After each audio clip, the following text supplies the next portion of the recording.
Use the remote control to raise and lower the suspension, then return to the driving level.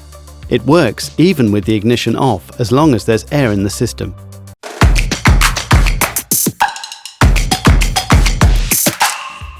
Use the remote control here to set the ride height.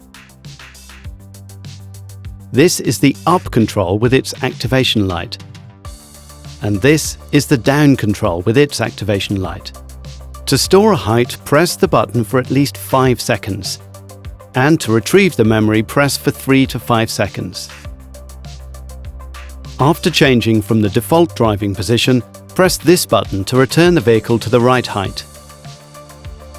When starting and when you exceed 10 km an hour, the vehicle automatically returns to the default drive height. If you want to climb a high curb or go into a very low tunnel, do not exceed 10 km an hour to retain a stable position. However, ensure you return to the level after a loading phase to limit tyre friction on the mudguards. And finally, use the stop button to stop all movement. Suspension adjustment can still be active even with the ignition off. Simply activate the standby control after modifying the height. This function lets you save battery power and close your vehicle. On a model with integral suspension, you can also select the various front and rear axles, store their height, and monitor the adjustments via the selection lights.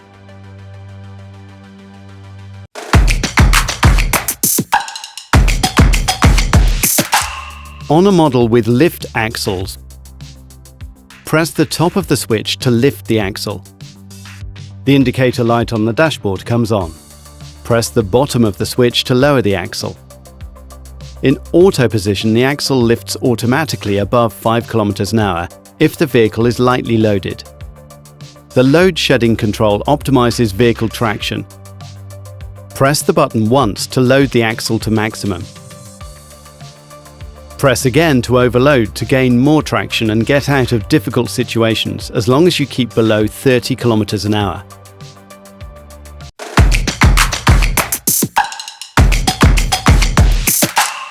Start line, the keys to a winning start.